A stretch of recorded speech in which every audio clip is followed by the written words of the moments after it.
Hello, and welcome to Administrative Remedies, because you can't fix what you don't understand. Brought to you in part by the University of Tulsa College of Law. I'm Gwendolyn Savitz, an associate professor here at TU and the associate dean of research and intellectual life. And I'm Mark Rourke. I'm the dean of the College of Law. We'll be breaking down complex doctrines with real life analogies and examples to demystify the world of administrative law for everyone trying to understand how government actually works. Agencies are the main way the federal government gets things done. It's not through Congress for reasons we'll be addressing over the course of this series. We spent 2 episodes explaining why independent agencies exist and how they work. Now we're going to talk about whether the court will decide they are still constitutional. That's a pretty big question. It is. This case really isn't just about one commissioner at one agency. At stake are dozens of agencies, the Fed, the FCC, the SEC, the NLRB, asking whether any of them can continue to exist in their current form. So, what happened to get us here? On Inauguration Day, Trump fires the FTC commissioner, Rebecca Slaughter. He didn't attempt to say there was a cause. It was just, nope, you're out. But the last episode, we talked about Humphrey's Executor and the 1935 case that said that Congress can protect the FTC commissioners from exactly that kind of removal. Yeah, isn't that interesting? This is the exact agency that was at issue in Humphrey's Executor. And yet, here we are. For 90 years, this precedent stood. This is what has formed one of the backbones of the administrative state. Presidents have grumbled about it, but it's been the law. Slaughter sued, saying that he didn't have the right to fire her. And under the statute, he doesn't have the right to fire her. So the court's deciding whether Mark Humphreys has been right for 90 years or whether we've been living under a incorrect premise of administrative power. Yes. Remember that Odysseus analogy from episode 6? It's where Congress ties the president to the mast so he can't steer towards the sirens of short-term politics. But Trump's argument here is that Congress is just not allowed to tie Odysseus to the mast. This forbids Congress from restraining the president in any way. And if he wins, all the ropes come off. Potentially, not just for the FTC, but again, for every independent agency. All those agencies that we talked about, the architecture, the fixed terms, the bipartisan requirements, the for-cause removal protections, all of that would change. Yes, all of it. So we're going to talk about both sides of the argument and then what the stakes are before we talk about what actually happened at oral argument. So let's start with the basic facts. Who is Rebecca Kelly Slaughter? She was an FTC commissioner. She was appointed by Trump in 2018. She was confirmed by the Senate and was serving a 7-year term that should have only expired in 2029. Let's just say that again and remind ourselves. Trump appointed her during his first term in office back in 2018. He did. And he was doing that because, as we talked about when we were talking about the independent agencies, the FTC is one where no more than 3 of the 5 commissioners can be from the same party. So the Democratic spot opened. He had to appoint a Democrat, and she is who he picked to fill that seat. So the president can't just stack the commission with his own party. Yes, he was following what the requirements were at that point. But he's now seeking to fire her because he would rather have a new FTC that is aligned with his own party, but without any claim of cause. He's trying to squarely set this up about as squarely as Humphrey's itself was set up. On Inauguration Day, he fired both of the Democratic commissioners. She's the one challenging it. So the district court said she needed to be reinstated, which made a lot of sense. Humphrey's Executor is still technically binding precedent until it's overturned. So they said that the government applying this binding law was unlikely to win. And the Supreme Court then stepped in. Yes, they granted certiorari before judgment, so they took the case before it had even finished at the appeals court. That's highly unusual. It is. And it signals that the court thinks this is urgent and important and that they fast-tracked it. I'll also note it probably means they didn't need to let the appeals court waste time on it because that was clearly not a precedent that was going to stand. Okay, let's be charitable readers of this for a moment. What is Trump's best argument for why he thinks Humphreys was wrong? He is pulling all of this from Article 2 of the Constitution. Can you read the vesting clause? The executive power shall be vested in a president of the United States of America. Notice what it says there. The executive power, not some of it, all of it, and it needs to be vested in one person, the president. So the argument is that if something is executive power, only the president can exercise it. It goes beyond that. It's really that the president must be able to control anybody who's exercising executive power. Otherwise, it isn't totally vested in him. This is how the government's brief says it.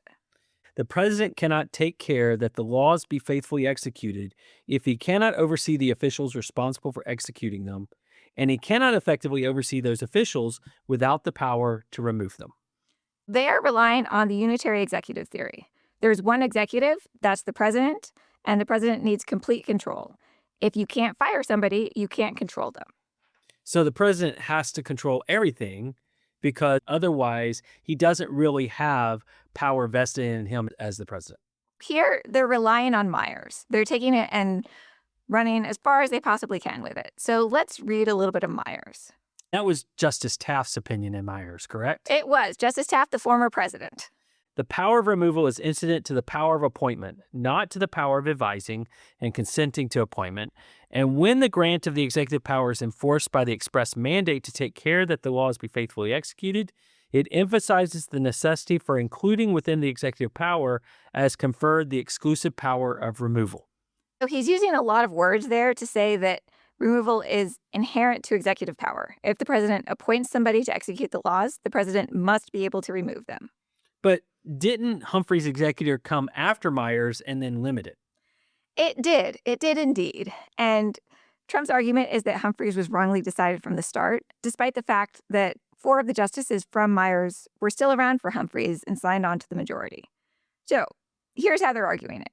They argue that Humphrey's invented this distinction that doesn't really exist between purely executive functions and quasi-legislative and quasi-judicial functions.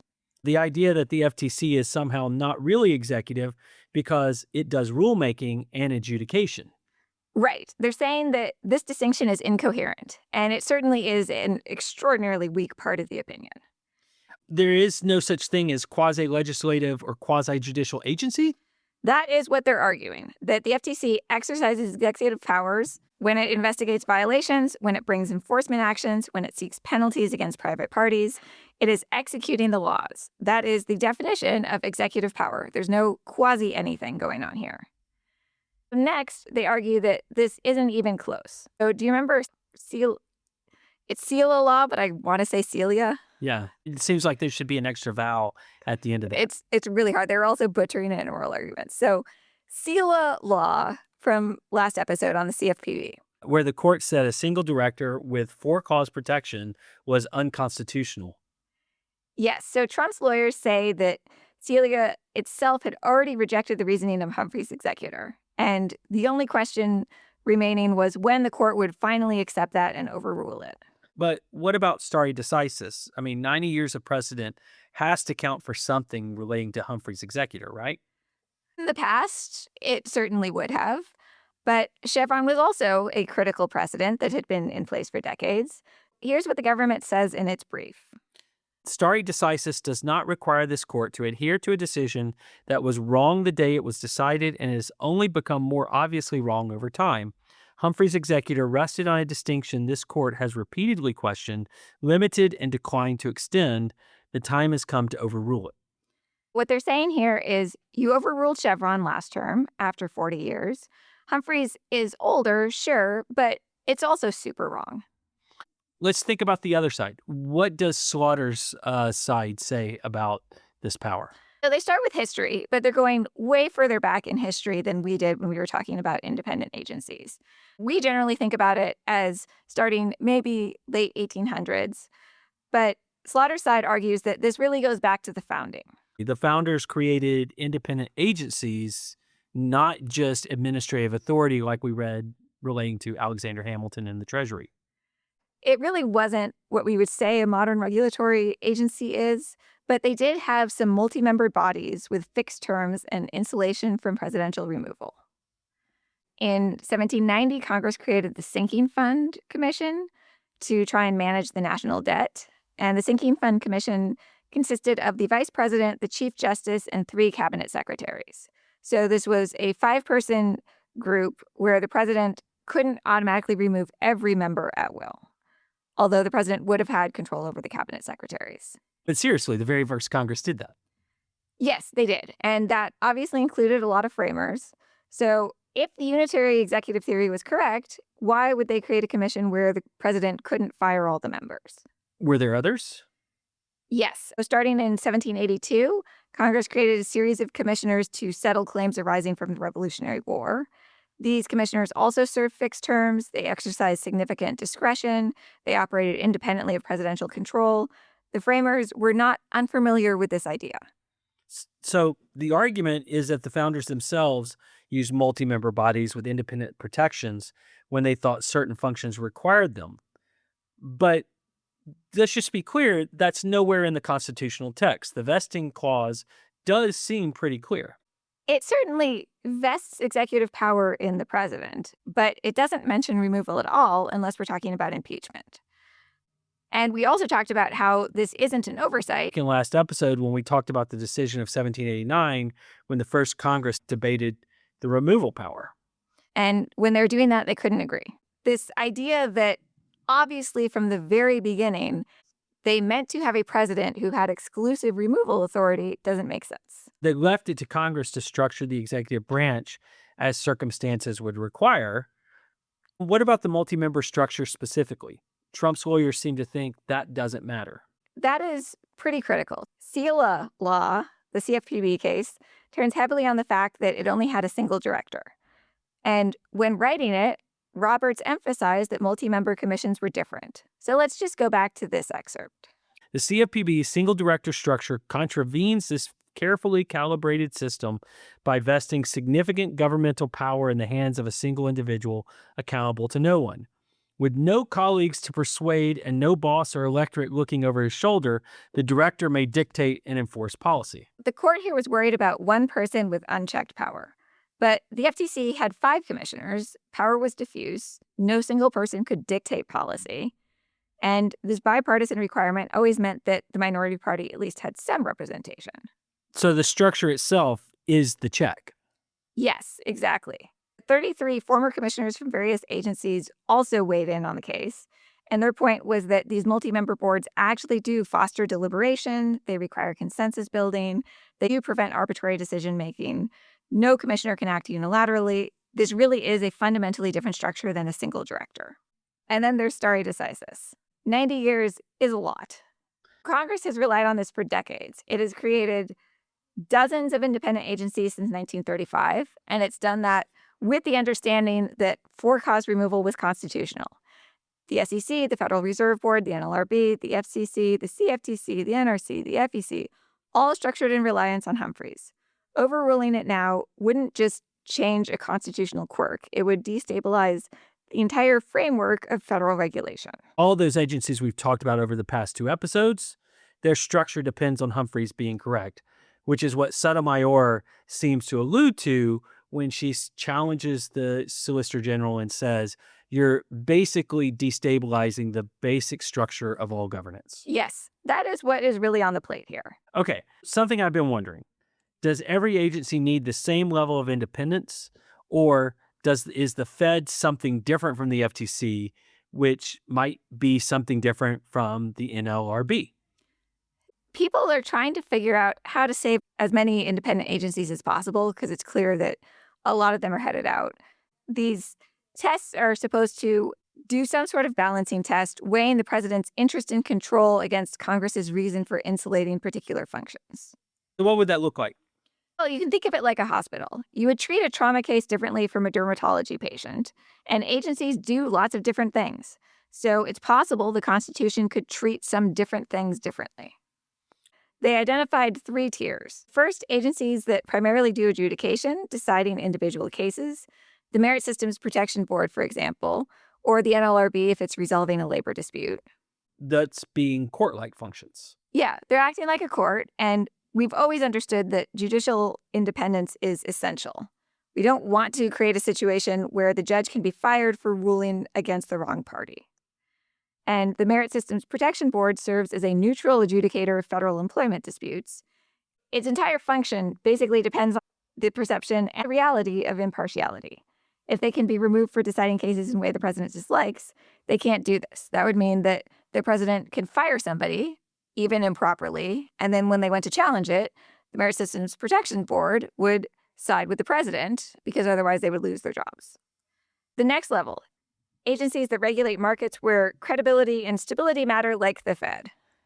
We talked in episode 6 about how the Fed needs to be insulated from election year pressure. And the justices themselves also really want to protect the Fed. I would be shocked if the Fed were actually destroyed after this. They went out of their way to say they weren't addressing the Federal Reserve, that potentially it would be a fallback position, but they will carve out the Fed. Is it too cynical to suggest that one reason that the justices might be so interested in protecting the Fed is that they have 401ks and investments in the stock market? That would certainly be something somebody could say. Well, what about the third tier? Third tier, this is policymaking agencies like the FTC if it's doing rulemaking, or the FCC if it's setting telecommunications policy. The argument is that these functions might warrant less independence because they're more like traditional executive action.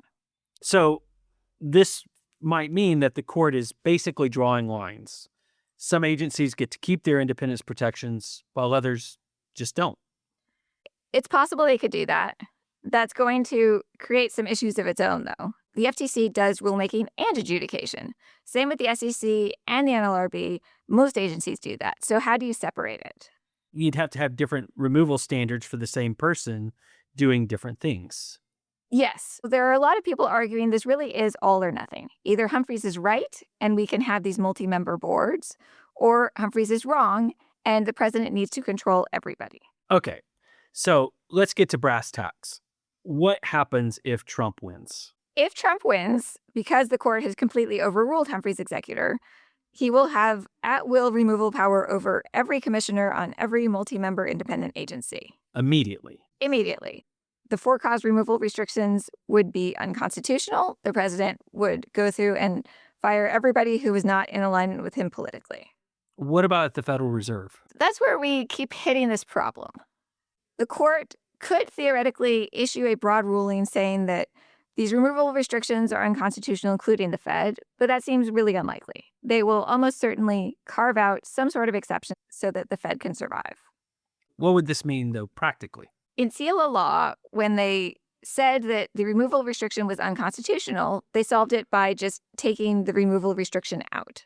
Rather than an independent agency, it just became an executive agency that the president had full control over. That is almost certainly what they would be doing in these cases, too. This is basically Chevron flip-flopping, which we talked about before, except now actual human lives and mortgage rates are on the line. Yes, so Chevron was about who got to say what a statute means, but this is about who gets to control the people making those decisions to begin with.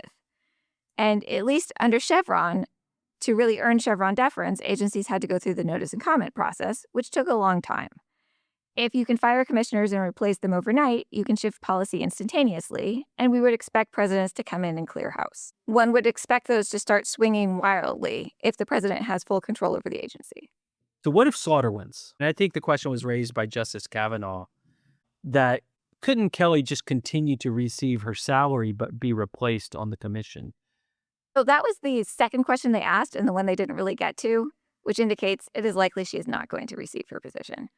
But that was going to create incredible problems of its own. That was essentially a backdoor to removal because then the president could go in and improperly fire everybody and just pay them off. That seemed like a short shrift way of the president being able to get what he wants, but putting it at taxpayer expenses. Essentially, this is going to kick the can down the road again. We're going to see this come up.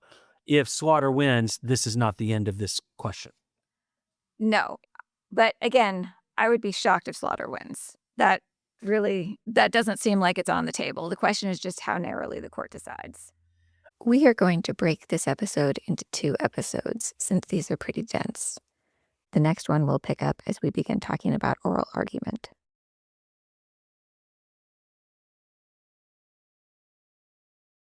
So that does it for today's episode on administrative remedies. Thank you for joining us today. Please, if you enjoy this podcast and enjoy this episode, give us a like on Spotify, iTunes, or whatever platform you're listening on. And be sure to tune in next time where we'll continue to dive into the contours of administrative law because remember, You can't fix what you don't understand.